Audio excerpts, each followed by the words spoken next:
I was given the charge to talk about stem cell tourism just a little while ago, so I didn't have much time to prepare. In fact, I didn't really prepare. I just kind of thought about what I wanted to get across. I'm not going to talk very long. Oh, I just wanted to also say that I've studied Parkinson's disease since 1984.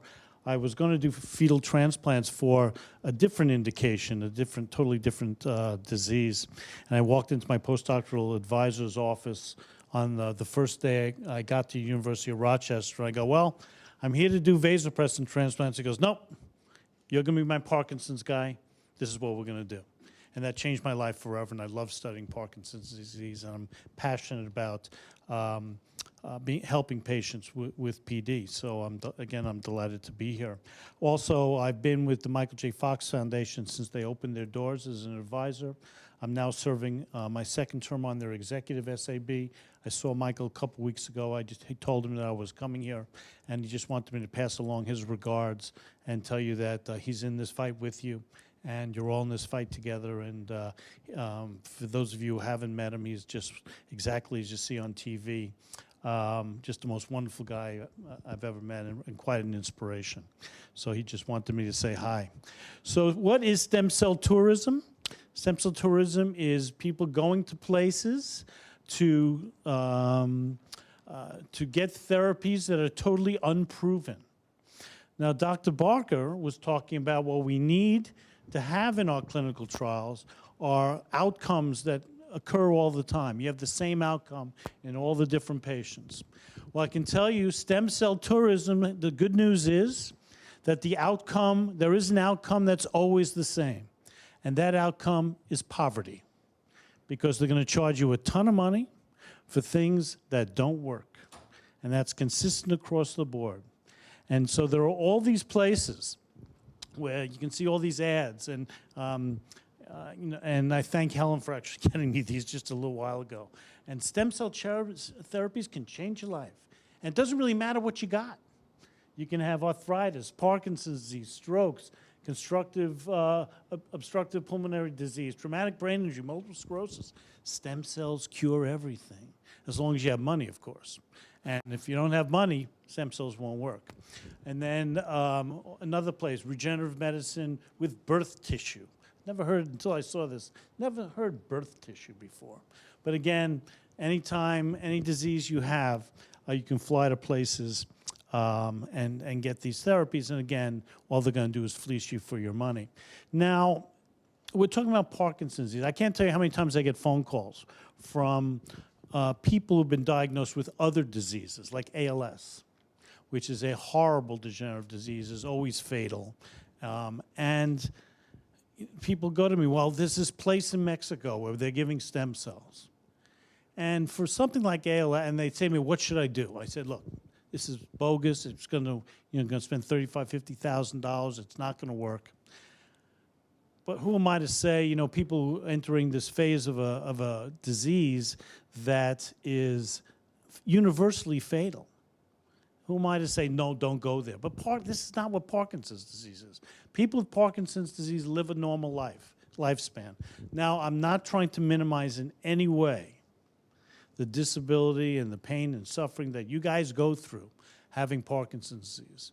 But the need for such a type of intervention when the cost is so high and it's not going to work is really, really problematic. And so I highly recommend you never avail yourself of this. And then, you can say, well, what's the worst that can happen, right? I have the money, it's my money, if I want to spend it. Well, bad stuff can really happen. Now, it's not so much a company, but I'll give you an example. There was a guy named Dr. Iacono out in California a number of years ago who was taking patients from California. He was inserting a catheter into the fluid-filled spaces of the brain and then flying these people to China. And in China, they would dissect fetal tissue, not stem cells, but fetal cells, the kind that Dr. Barker used using in the Trans-Euro trial.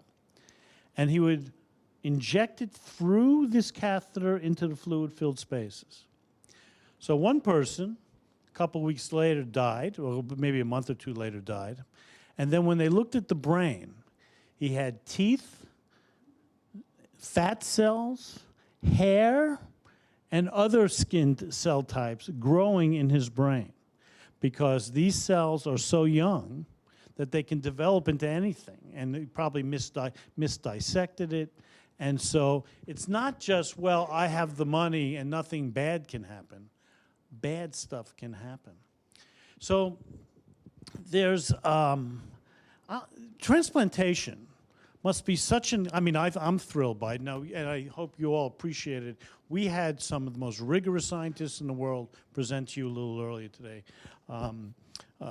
Dr. Takahashi and Palmer and Dr. and Roger and Claire. And what you have there is just fantastic, fantastic rigor. Science is not religion. And I just want to talk a little bit about, so one of the most influential moments in my career, I'll tell you this story. Dr. Bjorklund was here. And when I was a postdoc in 1986, Dr. Bjorklund had already just created the field of transplantation. And he was my hero and a leader. And we're at a meeting together. And my mentor was giving a talk, and it was obvious from the questions that Dr. Bjorklund asked after the talk that he didn't necessarily believe the data that my mentor was presenting. So then there was a coffee break, and I run up to him. I go, Dr. Bjorklund, I don't understand why you don't believe this data. And he said something to me that resonated, and I've kept with me forever in my career. And this is what science is all about. It's not up to him to believe me. It's up to me to prove it to him. Do you understand the difference? So that's what happens. All these stem cells, this tourism here, they haven't proved anything to anybody. They don't have the rigor of Dr. Takahashi and all the others that you saw here today. There is no evidence that these things actually work. And for some reason, the transplant field has been filled with people in the history that have been charlatans. And I'm not sure why this field has been filled with such people. There's a very famous story of a man named Ignacio Madrazo. Before we did fetal cells, we were trying to graft adrenal medullary cells. These are cells that are sitting right above your kidney. And if you take out the inner part of this gland, you make a little bit of dopamine. Not a lot, but a little bit of dopamine. And people were grafting them into patients with Parkinson's disease with no success.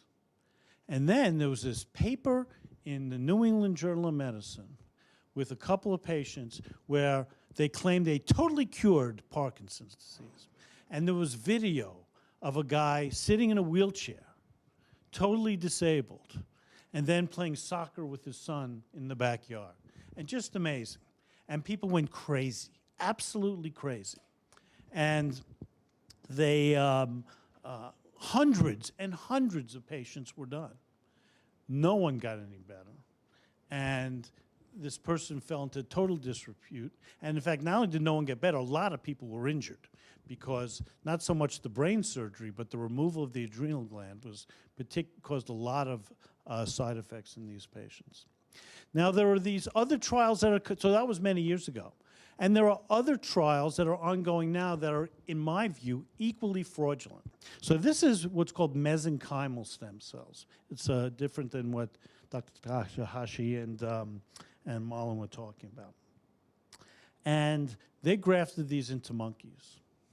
And so I got up and I asked the speaker, I said, well, how many of these cells, I knew the answer before I even asked the question, because I know these cells don't survive in the brain. Roger, don't worry, I'm not going to, you look at, it's okay. And I go, how many cells survived? And he goes to me, you have a guess? How many, what he told me? 20 million. He said to me, no one's grafted any cells in the history of Parkinson's disease where you get 20 million cells surviving. So I said, 20 million? He goes, yes, but you can't really see them. I go, well, how do you know they're there? And he gave me just this crazy answer. And then the other crazy part was that when we do these rating scales, just like in monkeys, just like we do in humans, down is good, up is bad. And so what he had was, in his treated group, he had these monkeys going down, down, down, down, down. And then in his control group, they went down, down, down, down, down, down, down. He had what spontaneous recovery in these monkeys. The difference between his two groups was 1 point. And so we're going, well, you don't even have a functional effect. And he goes, are you crazy? Now, I'm the wrong person to say that to. But, and so we pointed out to him that they didn't even know their own data. And it's interesting that, do you know where this company is from, that they took the trial to Australia? They're in California. Why would a California company go to Australia? Make sure you point the camera right at me, okay? Because the FDA would never allow them to get into the clinic in the United States. So they're recruiting all these patients, and they are doing a trial. And it's just crazy, in my view. It's crazy. So in addition to companies charging you a lot of money for bogus therapies, there are also so these are just crazy people. There are also these biotech companies that get venture capital money, so you don't actually have to pay for the therapy. But in my view, these trials are baseless. And so we ask you to be patient. I know we've been promising a cure for Parkinson's. We always say it's going to be 5 years, and we've been saying it for 30 years. And we are sorry. But I want to tell you something. We will get there. And I'll tell you why we'll get there. I used to do Alzheimer's research. And I stopped doing Alzheimer's research because I couldn't stand the people. The researchers were always fighting each other and backbiting. And, you know, it just wasn't a great environment. I love my movement disorder colleagues. We are collegial. The G-Force group is a great example of people coming together and working together for a common cause. And I promise you that the movement disorders doctors and scientists are doing everything we can every day. We're inspired by you. And I'm telling you, we will get there. We may not get there with stem cells, but there are a lot of other therapies that we're working on. Stem cells are just one therapy. But I urge you not to become desperate, any more desperate than your disease is causing you. Speak to your doctors. There are options for patients with Parkinson's disease. And I can tell you the science is coming. And we're doing everything in our power to make your lives better and to try and cure Parkinson's disease. And I'll stop there.